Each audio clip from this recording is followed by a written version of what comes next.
Jeff, thanks for having us. And we're honored to be on this platform to help educate folks. I liked your slide that said it's everything from developers to leaders to newbies. And so we'll try to, we won't go too deep into tech, but we do want to sort of stretch your thinking if you're not sort of immersed in this world of AI, the thing we call the fourth industrial revolution. It is that big. And so spending time going through what does this mean for me? How can I unlock the capabilities for my business, for my team, is what we're here for. So as Jeff mentioned, I'm joined by my colleague, Dave Jaworski. Dave and I work on a team inside Microsoft that we call Industry Advisory. And we help our clients find the intersection between their business problems and technology. We're both technologists by trade, and we spent a lifetime in technology. But what we think about business problems and outcomes. And so that will be the lens with which we come to you today with this message. So thanks again, Dave, for being here with us as well. Yeah, great to be with you, Vic. And great to be with everyone here. Look forward to sharing and talking about value. Indeed. All right, today's themes, a quick summary. We will unpack the future and let you understand how we think about this frontier firm. We'll sort of define it for you and help you understand whether you're on this journey or what it takes to get there. We'll also not leave you in the land of possibility, but we'll take you from concept to reality. Dave's going to share some salient examples that help us understand how it's being used in market today. And then we will talk through this call to action of sorts for leaders, right? Whether you lead a team, you're on a team, there's a new era coming, and you have to get used to what it will be like to sort of to live in this space of AI. I like to say we're never going back to what we know as normal. It's forward from here. And then we'll lead with value. We'll show you a few examples if we have time. We've got about 45, 50 minutes of content or so. We'll lead with some examples to show you where companies have not only implemented the results that they've gotten. And if we have a little time at the end, we'll do some discussion and next steps. So we'll take a moment, right, to unpack the future and again, help you understand what it might look like. We at Microsoft make some educated predictions based off of inflection points we've seen over the past years. And when we think about the speed of change in the era of AI, this quote really makes the point. This is our founder, not our founder, but our CEO, Satya Nadella. 30 years of change is being compressed into 3 years. Think about that. That's a fabulous sort of notion to think about. Our goal at Microsoft is to compress the next 250 years of science into the next 25. And that word science is the operative word there. It's, whether you're looking at data science or human science, this HR space, or whether it's the science of forecasting and engaging consumers for a particular category. It's all going to turn into science because we will do experiments and hypotheses and at a rate that will make us all scientists, in our own right. Maybe planning your kid's 16th birthday is a science project, right? Where you've got all of the personalities to please, namely your 16-year-old. It can be a challenge. And so, just in the last 4 years, we've been, to say the least, in a tumultuous era. And this is a noisy page with a subset of developments. And I'll go through just a few of them. And at the end of 2022, we looked back and we saw Gen AI going mainstream with ChatGPT. The trend that captured 100 million users in 2 months. We used to use the slide that showed the juxtaposition with TikTok and Facebook and Instagram. And all of those took exponentially longer to get to 100 million users. 2 months, there was that much value that the world flocked to this tool. In 2023, we saw advanced reasoning and multimodal capabilities like native vision input to the AI, auditory input, not just voice, but just other auditory input. And it became a reality along with the advent of open source large language models. It was a game changer in 2023. 2024, we saw large language models move small language models that fit on an iPhone. We saw GPT 4.0 break Norwegian Mensa records, proving that AI was smarter than some of the smartest humans on the planet in a variety of topics. 2025 is the word of the year is agentic AI. And if you can see agentic as moving from simple information retrieval on behalf of a human to full task execution in an autonomous style, just performing as a digital employee. If you're a manager out there and you manage people, if you're a leader and you have a large organization, in the next 3 years, you will have digital employees. You'll have to think about, how do you manage a digital employee? Today, you sort of pace an employee in 8-hour blocks. The digital employee will have a completely different scale that they can operate on. And needless to say, the impact of Gen AI on people, the planet, and prosperity is evolving rapidly. And we take that very seriously at Microsoft. Today, we're going to focus on the enterprise and the future of work. What does it mean to us workers in the enterprises? When I started in the era I started at Microsoft, Bill Gates was talking about information at our fingertips, right? And that was the beginning of my Microsoft career decades ago. And it was so novel and exciting, right? That we could have information wherever we wanted, and you could recall it, right? And not anymore, right? Now we have expertise at our service. And another way to think about it is intelligence on tap. For the first time, we can now access intelligence outside of human capability via agents, a new resource that leaders must learn to harness, manage, and measure. It's a heady concept to say, how do I manage a digital employee? This concept of intelligence on tap will rewire business. There's no question about it. We see it in the headlines. CEOs urging across various industries, urging their leadership to leverage AI and stay competitive. And so we think we're a part of that at Microsoft. We publish each year a work trend index. And this year, I read this report cover to cover. We'll have a link for you at the end. It is some of the most compelling research that we've done since in my time at Microsoft. We 31,000 people across 31 countries, a myriad of disciplines. We wanted to understand, what is it that you're seeing? Where do you think work is going? How has work changed for you? We used our Microsoft 365 usage patterns, all anonymized, LinkedIn labor trends, and large-scale surveys to understand what is happening in the work trend index. It's fascinating. And again, if you haven't read it, please take a look at it. It's a quick read. We'll share a link with you at the end. This rapid evolution is raising challenges for retail. Jeff mentioned it at the top.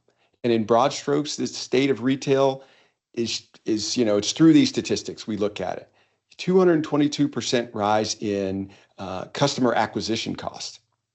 Right? I've never seen customer acquisition be the number one need of a brand. I need to get through all of the various channels and reach my customer on the channel they're on when they're most susceptible to being reached, right? When they have a need, I want to be on that channel.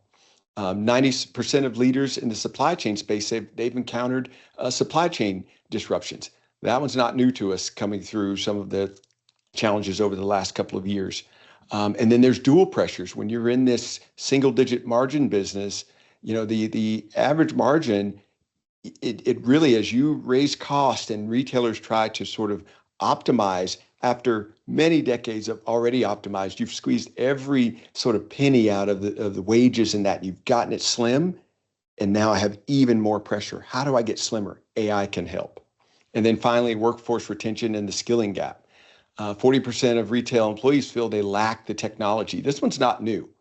Right? When you first got your iPhone, if you were a retail employee, you'd come in, I remember being in retail IT at the time and having, customers, store managers tell me, I want something that looks like this, right? Why can't I have my statistics for my sales on here? I can pull up any information in the world in seconds, but I've got to go back to my office and get on a green screen in the early days, right? And then it moved to, client server, but it's just not ideal when I'm working on mobile devices. Another stat slide. I'm not generally a fan of statistic slides because you can sort of make them say whatever you want them to say, but some of these are really compelling. right? AI is not just a buzzword in retail and consumer goods.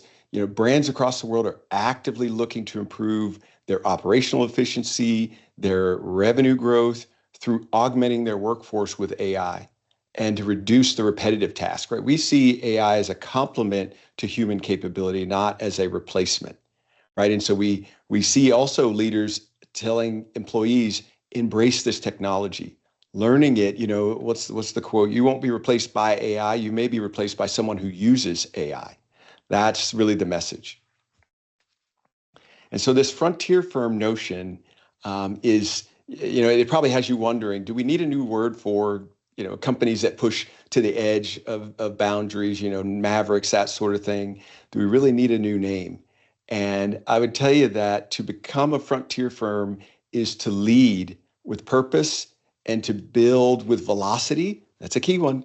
And to scale with trust. I mean, in that sentence, it encapsulates the challenge ahead of us all, right? So the build with velocity, right?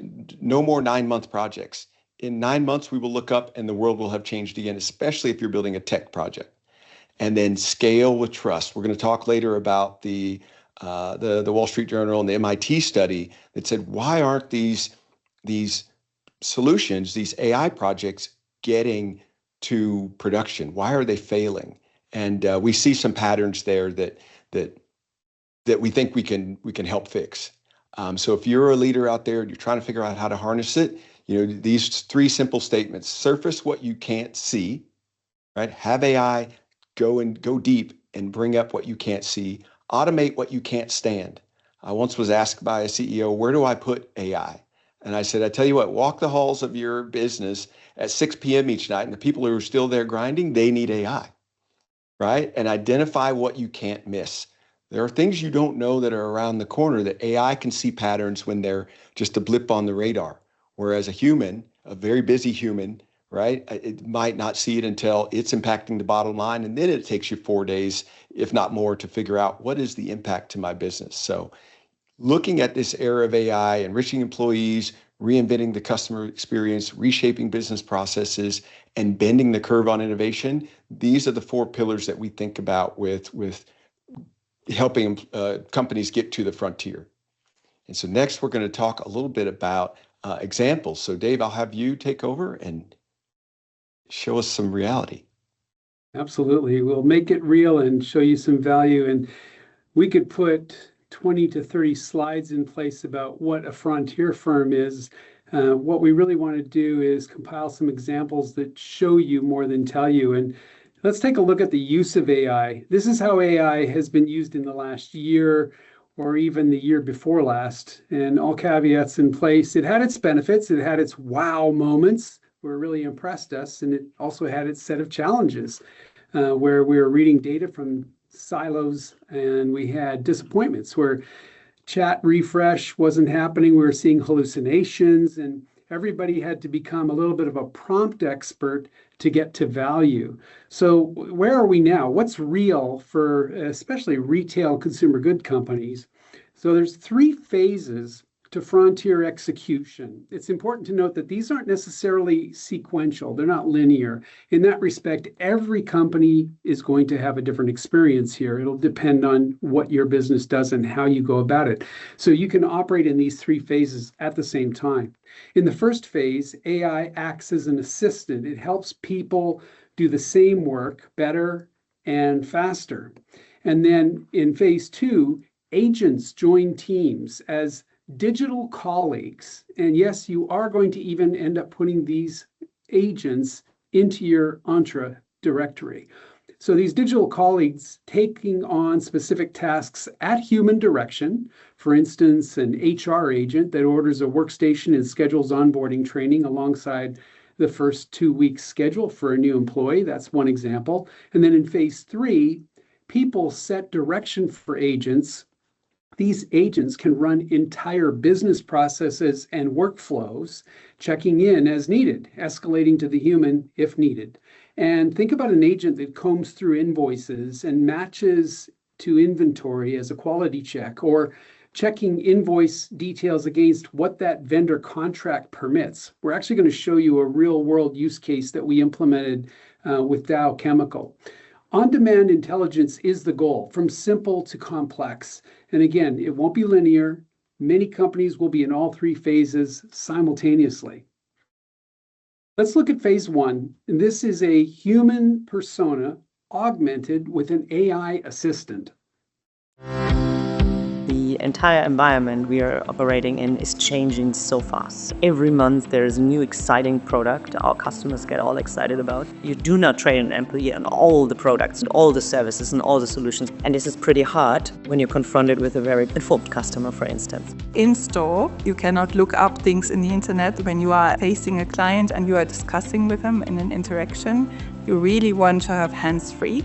My Buddy is an AI agent that empowers our workforce to deliver even more personalized services and consultations for our customers. It's the enhancement for the employee. My Buddy can be steered with voice, and what we want is a natural conversation with the customer. It's a virtual buddy for our store employees that can be called in to answer questions regarding the area where the store employee is not as good in answering these questions. So if you envision a sales conversation which you would like to enrich, My Buddy would help the store employee to find the perfect solution for the customer.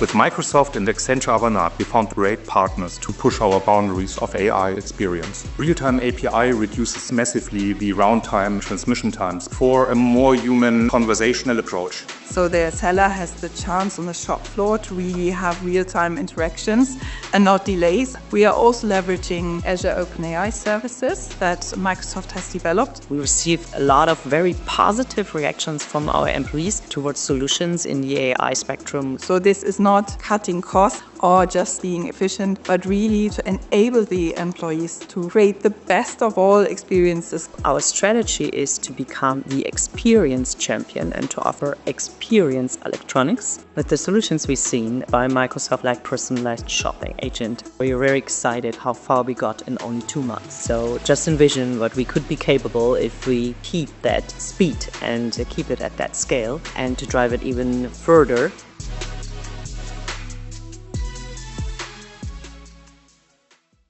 Incredible. You have the expertise of a seasoned employee in minutes, even with a new employee, and you have that personal interaction. One thing I love about that scenario is because it's voice in ear and interaction through voice, you actually keep that interface with the person very engaging. A complex product range that they're handling at Media Market, and the features make it very hard for a new employee to feel like they can be confident and proficient with the customer. So it's turning every store associate into a product expert, and it enables them also to drive some cross-selling conversations, extended insurance, TV and speakers together, etc. So a very powerful example. Now we're going to go to phase two, and here agents join a team as digital colleagues taking on specific tasks, and the human directs them. We have introduced. The photo can be taken through the mobile app, and also the AI will review and take care of it by itself. Let's see how it works. Let's go to quick capture. At the moment, the processing is a little bit slower because the server is in Europe, and in the future we'll take it back to Australia and it'll be much faster. So through the app, we can take the photos from the app itself.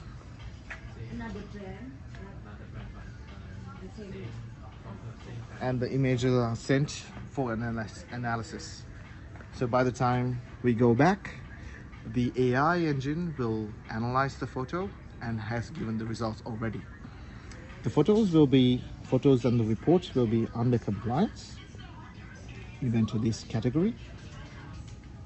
So as you can see, the AI app has detected which bay it is as per the planogram design that we have given, and it has given a compliance rate already, which is at 48%, and the last analysis date as well as a timestamp. So if I go to see results,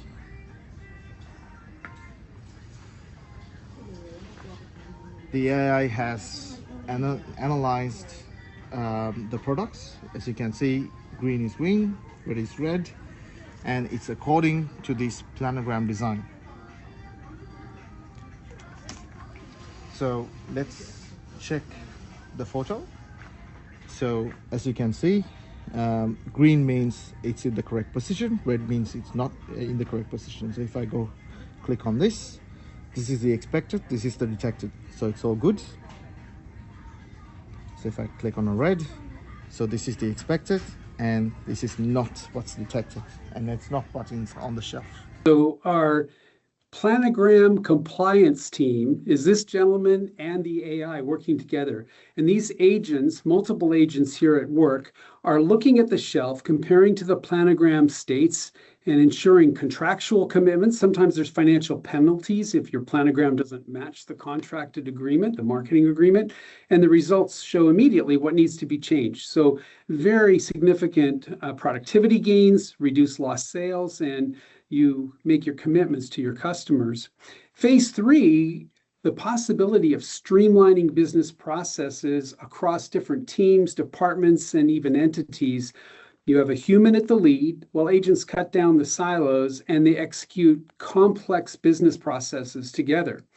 So we're going to have multiple agents in this process, and I'll show you how this is going to use an agentic workflow with some deterministic steps, and then LLM capabilities as well. Imagine a world where processing purchase orders is as easy as receiving an email. A customer sends an email with a purchase order attached. No templates required. Built on Power Automate and AI Builder, the order management agent will read through the order email and extract key data from attachments. The order management agent carries out preliminary checks to ensure that all mandatory information is present. When validation is successful, the order is handed over to the fulfillment strategy agent, powered by the Azure AI Foundry reasoning engine. 5 specialized AI agents decide how best to fulfill the order, analyzing prices and discounts against the customer contract and checking stock levels in local warehouses. Upsell opportunities are identified by the discount agent, while the substitution agent looks for cross-sell opportunities. Agents logically substitute products and amend quantities, taking advantage of price promotions and volume discounts, ensuring the customer receives the best possible value for their order. Now the strategy, fulfillment, discount, substitution, and price validation agents have reached a consensus on the optimum order strategy. Predefined guardrails ensure that if certain thresholds are met, the seller is prompted to review the order before it can be confirmed. The seller is notified via Microsoft Teams and has a chance to review the order and approve it with a single click. If changes are required, then amendments are made easily with natural language. Empowered by Copilot Studio, the seller can review recent purchase orders, make changes to quantities, add or remove products, and approve orders in one unified view within Microsoft Teams. Now that the order has been approved, an order confirmation email is generated and sent to the customer with recommendations. Once the customer confirms, the order is processed and generated in SAP, ready for fulfillment.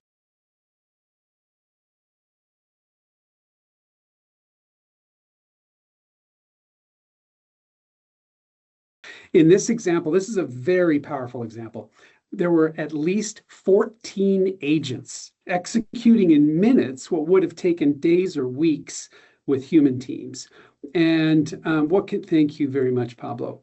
What can be automated is automated, and what can be augmented is augmented. The important point is there's a human at the helm, and these agents are taking this workload and doing it much faster and with great accuracy and helping you deliver a positive result. Now, what's exciting to me about this use case is we actually brought a very parallel use case together at Dow. And in this scenario, imagine an unending stream of invoices, billions of dollars worth of shipping services. And for Dow to pay shipping for everything from the silicon in your smartphone to the foam in your mattress, it's the cost of doing business. This is needed. Billing statements mean up to 4,000 daily shipments, and they get invoices back for freight in the form of PDFs, electronic data interchange transactions, and even paper. And that all moves through the system 24/7. So you're dealing with all of these different freight costs, freight surcharges, such as refrigeration, and each invoices represents a piece of the puzzle of that enormous supply chain that Dow is running worldwide. It's land, it's air, it's sea. And as Tammy says in the quote on screen, this is saving them millions of dollars, and those dollars flow straight to the bottom line. So if you're interested in a use case like this, and whether you apply it to freight or to some other part of your operations and improving operational efficiencies, we'd love to work with you, and you can contact your account executive and team, and we would love to take that forward. We think it's incredibly powerful, and it's real. This is something that is in production, delivering value. So again, the journey to Frontier is not linear. We suggest you go for the high value work stream. Go there first.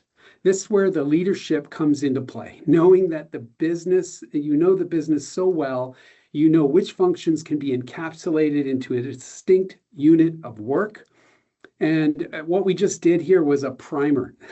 This could be a multi-hour workshop. We do these kinds of workshops over and over with customers here at our executive briefing centers, in our innovation hubs. And if this has you thinking about what units of work you might like to see transformed, you're in the right place. While the actual execution of building agents can get technical, the business processes are already well understood by your teams, and it's applying expertise to further enable them as our goal. So working together with the tech side of the house, the business side of the house, these agents are for everyone. So Vic, I'll have you take control and move us forward.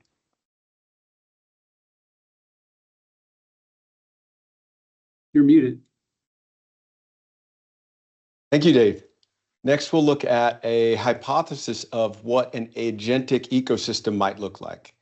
If we were going to imagine it, each of these agents is either an enabler agent, helping a human do their job upon request, or it could be an agent that is somewhat autonomous, where it's going off and executing tasks on its own based on previous instructions.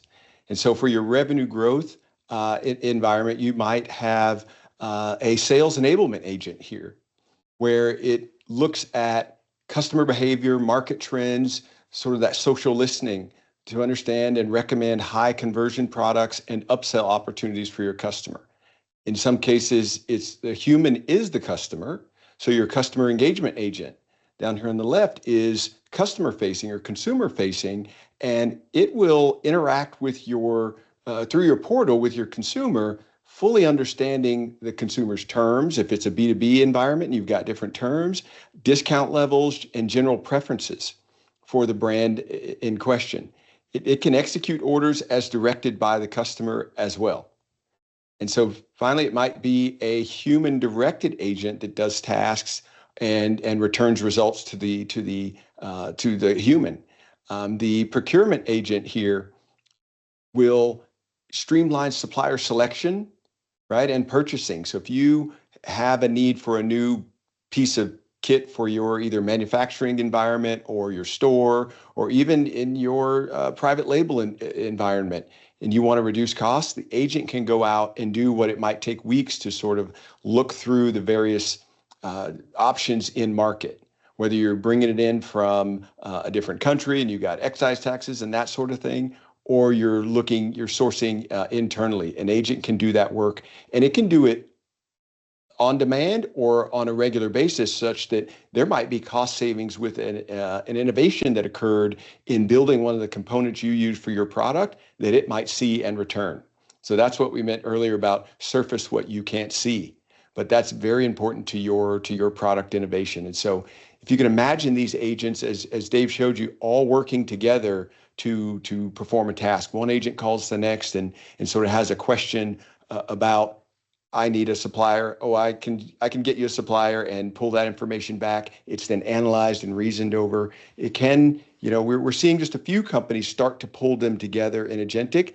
And again, I think that's why you're here, is to understand, how do I get to the frontier? This is indeed the frontier.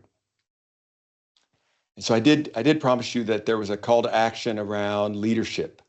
And where do you start with our AI and understanding the need for ROI and how to quantify investments.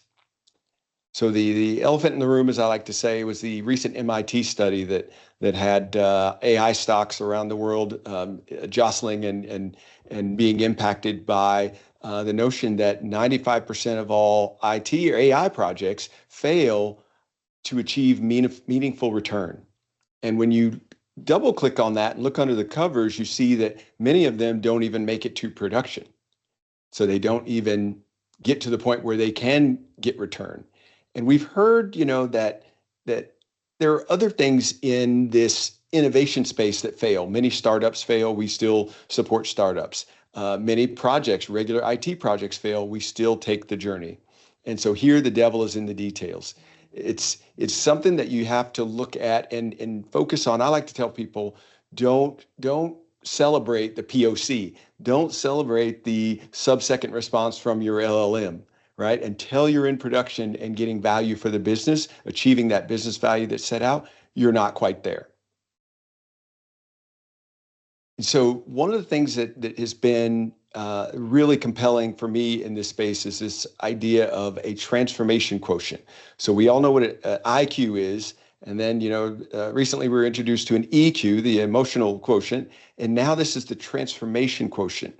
And this is a real thing. It's about embracing disruption. You as a leader, whether you're leading a team or a company or a country, right? How well do you just innately embrace disruption? Do you try to go around disruption and stay in the quiet zone and wait for things to be plotted out for you? That's sort of the opposite of frontier, right? Others can go there first. They will be the profit takers, no less.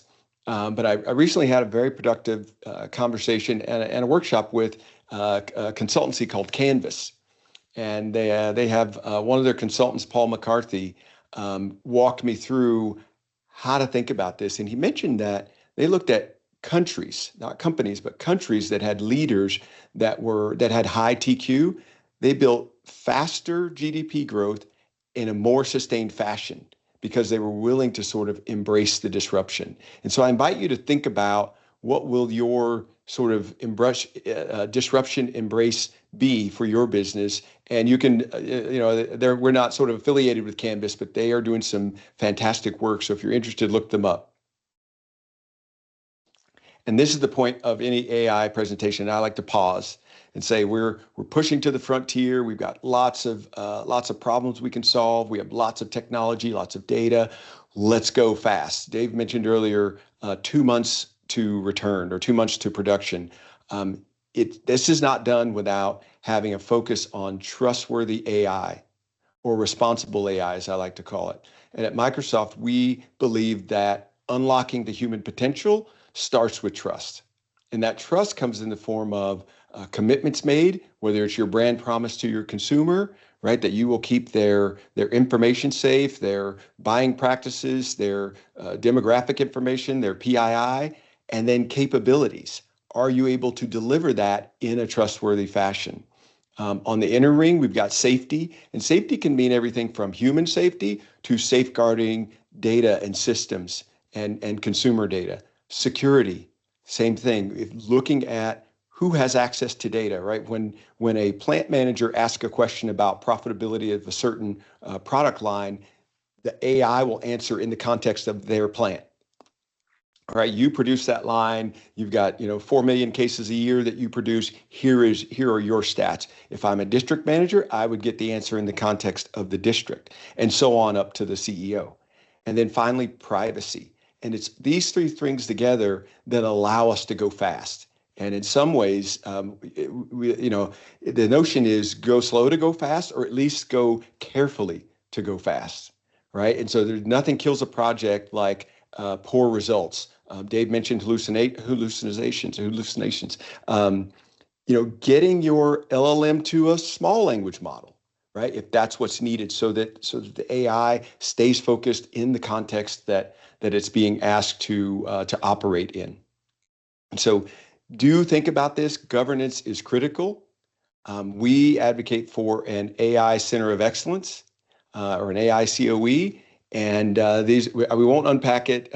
We usually build this at the front part to help the team understand when you're thinking about this frontier, the client team, when you're thinking about this frontier and unpacking your business problems, while you don't want to start with the small stuff, you may not want to start with your payroll systems, right? Or your payroll processes, right? Start with something that allows you to get these steps down. So AI governance is critical.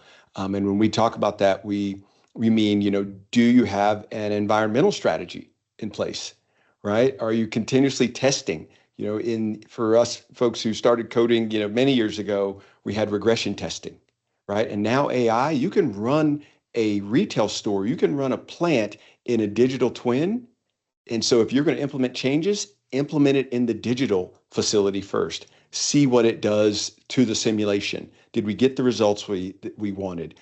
Oh, it failed miserably. I'd rather fail miserably in a digital environment that I can restart and spin back up than in a live environment. And so this is a critical piece of how to get to frontier, and that is making sure you have a tech strategy, applied AI, and then this organization. We will just touch on that. We're talking about the future of work, but the organization and cultural changes are, when left out, can be project killers as well. Right? If you need, and Dave mentioned. Oh, sorry. Go ahead. Dave mentioned that that you need to have the business processes are well understood, right? Well, generally they're in the heads of the people who operate the business process. A lot of sort of knowledge out there, tribal knowledge. If those folks feel sort of threatened by the tech, they won't be inclined to give you all of the business rules they use, right? How do you know which supplier to give which purchase order to? I just know, right? You gotta double click on that. No, I really need to know. You're going to replace my job. Well, no, not exactly. We're going to free you up so that you can go, recruit more suppliers or something like that. This area of governance is critical. Did you have a comment, Dave? Yeah, I was just going to add on the technology strategy. When we talk about data and we say, are your foundations in place? Oftentimes, when we're in a manufacturing plant, for example, in a consumer goods company or even a food processing company, you'll see that there's a problem at one point of the assembly. And we had a company that makes breakfast pastries, and the way where they insert the breakfast pastry into the sleeve so that it's protected while it's coming to you as a consumer of that wonderfully tasty, delicious treat. It was hitting and messing up, and the icing was getting scraped across the bag. And you could look at that in a silo and just looking at the telemetry on that one machine and think, well, there's a problem with the way it's putting it in the package. In fact, that wasn't the case. It was an upstream problem where the pastries were being cooked, and it was literally just over a degree too hot, and that was causing it to rise just a little too much and get inserted, and then the insert wasn't working properly. So I use that as an example of these silos of data, and this was a real world example. And if you just looked at that one machine, you might think, well, I've got a problem with the inserter or how it's stretching open the packaging. None of that was true. It was just a degree off upstream. So putting your data in place, that's where digital twin can come in even as well, modeling the physics of that process so you know what tolerances, and as soon as that happens, you can stop it and avoid ruining an entire batch of pastries and ending up with that waste. So there's economic value, and you ensure that the customer is going to get a good product when they get it as well. So that's one small example of the data and the silos and how that can impact a CG company. Thank you, Dave. All right, we're getting near the end. So if you do have questions queued up, go ahead and put them in the chat, and I think you'll have the opportunity to come off mute and share those with us.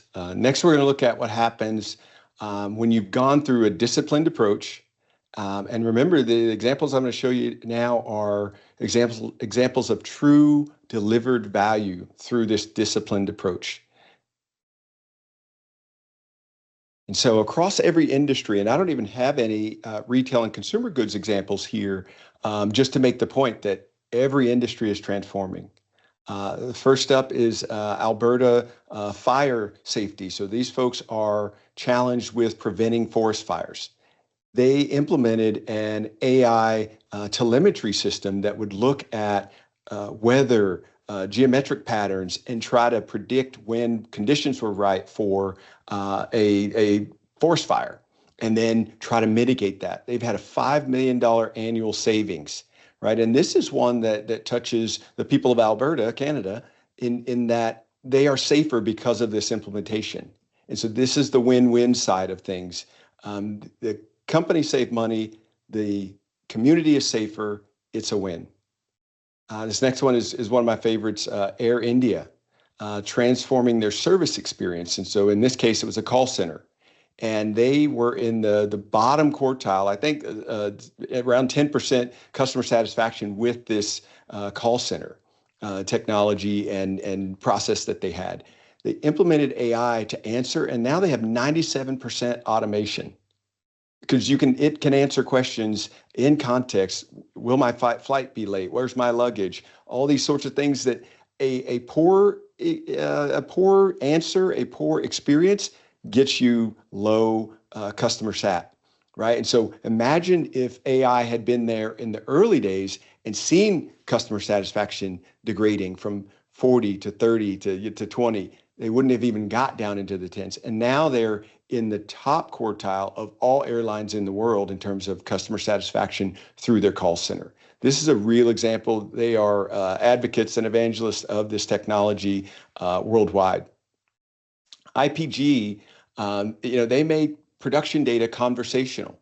Right? If you have someone who's responsible for taking care of machines and maintenance, preventative maintenance in a plant, right? You can either have a stoppage period, pull off diagnostics, look, maybe run, and it might take you an hour, hour and a half to determine that this machine is ready to go for the next shift, right? And what they're doing now is they're implementing, again, telemetry reasoned over by AI in real time, such that when the person, there's still a person in the loop, comes to the machine and asks the question through his tablet and getting the telemetry, what is the health of this machine? He gets a real answer that says the belts are running a little bit slower. The conveyors are 3 milliseconds off where they should be. That's a really tiny sample, but 3 milliseconds off of where they should be. They've reduced their unplanned downtime by 30%. This is real world value.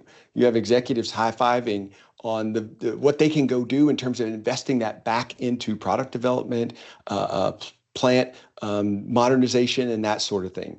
And so again, people staying in the loop. And then probably the most exciting that will impact all of us over the next decade or so is bending the curve on innovation. And this speaks to the point I made about trustworthy AI in terms of going with a disciplined approach. Drug companies and anything that is even food has a high standard for what, in this case, Novo Nordisk, for what even makes it to be a drug candidate for trials, right? They may spend years getting to a trial. And with AI, they're able to simulate and run patterns and find new formulations much faster. This is probably one of the hottest areas in our health and life sciences area.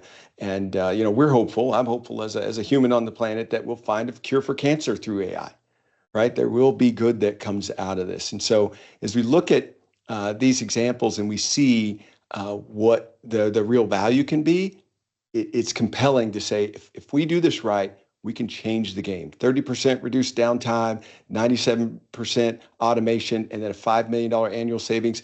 Alberta Wildfire is not a large organization. These dollars are real and significant.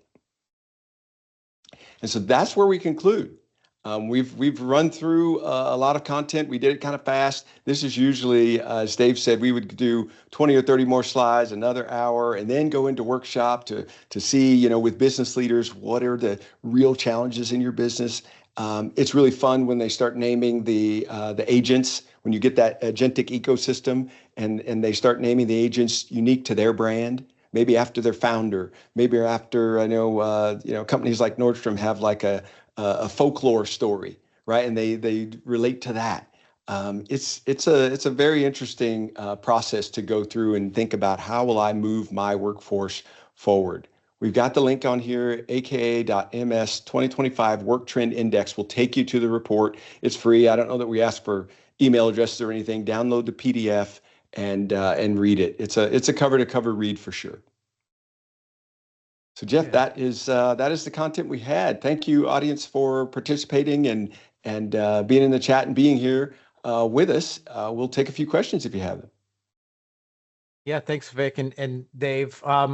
I've got a few questions, but I'll kind of open it up first to anybody that wants to come off of mute and ask Vic, Dave, or myself some questions around becoming a frontier firm and retail and consumer goods space. Otherwise, if you want to put them in the chat, we can address those as well. I do find, Jeff, at this time, if you're not sort of immersed in this space, you've had this mind expanding experience. I have it almost daily.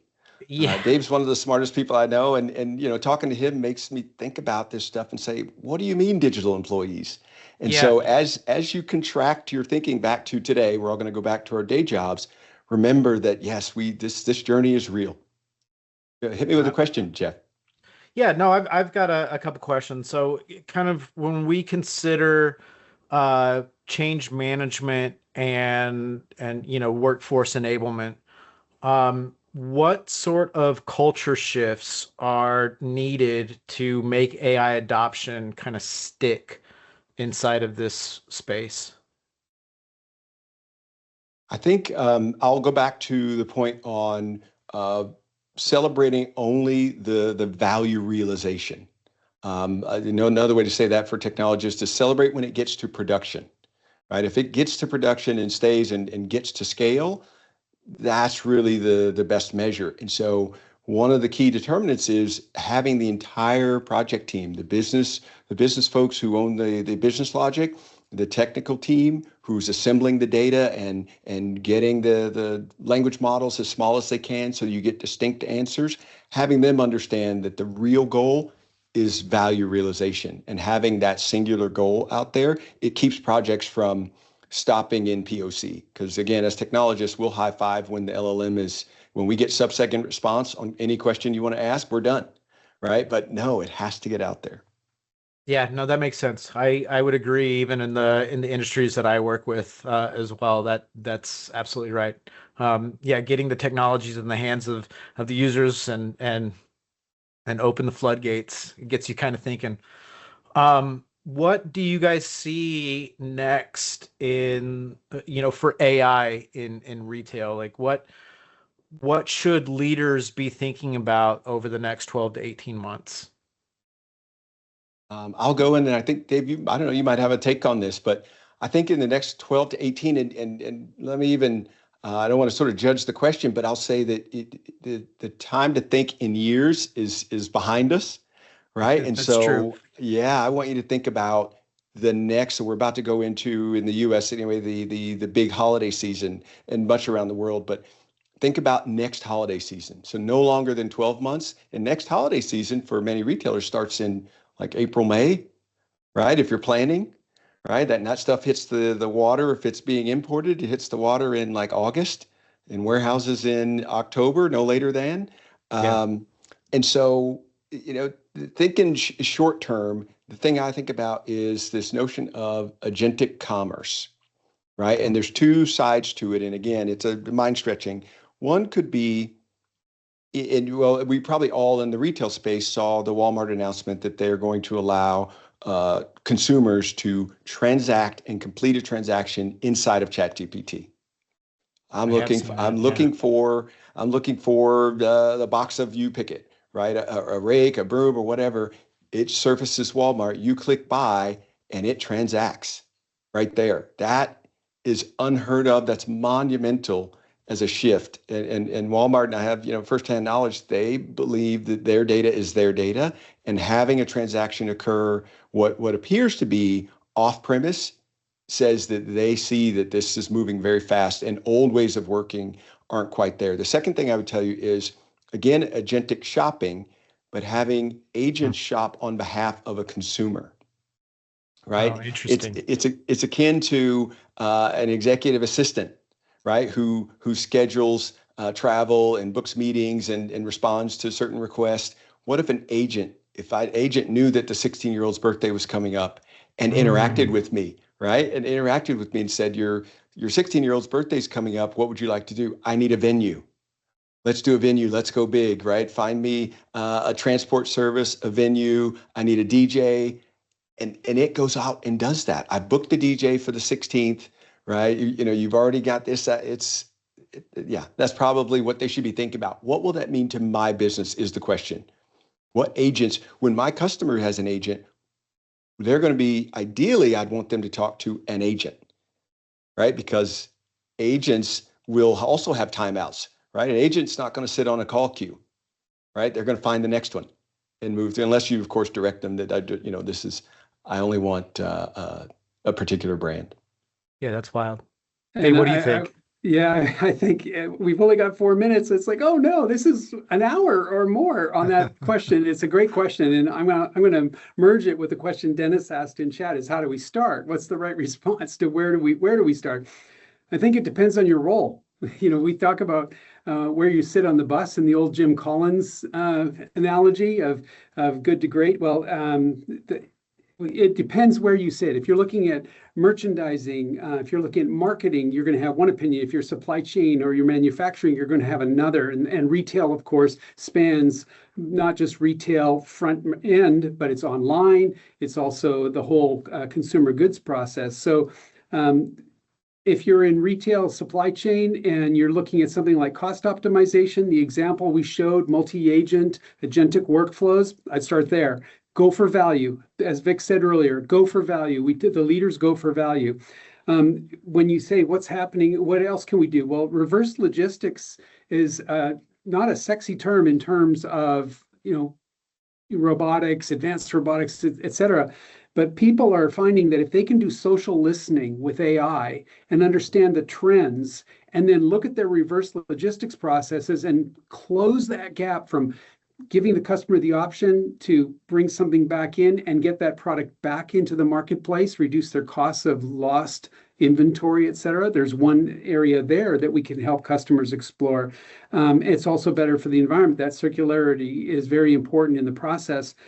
Social listening for trends is also a way to help you move the inventory you've got. Sometimes people say, well, it's all about that next new product. And we've got companies where over a third of the product they're bringing out is brand new, continually, always innovating.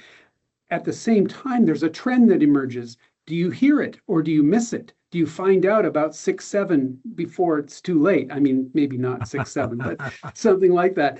And how do you react to that? So there are AI social listening tools where it can be where you're not, and it can be pulling those trends in, informing you. And we actually had some folks in for an executive briefing this week. And what they showed their leadership was, well, it used to take us a long time to react to a trend. They did a little bit of social listening and they immediately generated a video using the new AI video capabilities and had a marketing advantage, an ability to get a message into the marketplace instantly that incorporated their product's use. It was a food company and it was using their food product. So how can you shorten those cycles and respond faster and let the company, let your customers know that you hear them? I think those are just a few of the many opportunities about bringing value not only to the company's bottom line, but to your customers as well. So Jeff, there's one in the chat. Do you mind if I just take that one real quick? Yeah, please go ahead. Yeah, thank you. All right. The question is, when a customer asks, how do you start? What's the right response? And I would say the right response is start in a measured capacity. Start small, but not small in terms of value. Small in terms of value is won't prove it out for you. This road is hard enough to do that you need a real value on the outside. So one of the things we do in the workshop and technologists can do with the business to say, this is where you need value. That's actually easy. All the data is in the same place. We can do that versus maybe something else that has data in disparate platforms and that sort of thing. So find something that can be done and then find something with value. And those two things together, right, when you're doing design thinking, right, you move it down if the value's low and you move it up if the value's high. And then if it goes to easy to implement, there's your answer. Yeah, no, that's a good answer. I'd also say, we're here to help as well. So make sure that you're working with your Microsoft contact if you've got any sort of questions, and want to go deeper. We can do that in a forum like this with the Master Series, or we can certainly get that into somewhat of a one-off. But I think that's a good question and an important question. Well, guys, thanks so much for your time today. I know I learned a lot. I'm not part of the retail consumer goods group, so this was eye-opening for me as well. The last couple things that I'll say, we did record this. I know one of the early questions was if we get a copy of the full recording. I will be posting it to the Master Series Hub. There's a link and a QR code that's available to you on your screen right now. So make sure you capture that. And then real quick, just by a brief show of hands, is anybody here that's still remaining at the top of the hour going to Ignite or participating in Ignite? I think it's next week, actually. Yes, perfect. Okay, perfect, Dennis. So glad that you'll be there. I know you're going to have a lot of content to consume. If you're unable to consume all of it, the Master Series is going to be doing a recap session on December 4th. Ideally, we would have loved to have done it within a week of the closure of the conference. However, that's going to be Thanksgiving week, and hopefully we're all stuffing ourselves with turkey and spending time with family. So we'll be doing it on the 4th. It will be conducted with Scott Duro and April Dunham. If you're not familiar with the two of them, they're considered Power Platform evangelists and business application evangelists, and advocates here at Microsoft. They also have strong following in social media with great YouTube channels where I use myself a lot to kind of dive into a lot of the stuff. So feel free to register. Hope to see you there. But if there's no more questions, again, everybody, thanks so much for your time. And Dave and Vic, I very much appreciate it. Thank you. Thank you, Jeff. You got it. Bye, folks.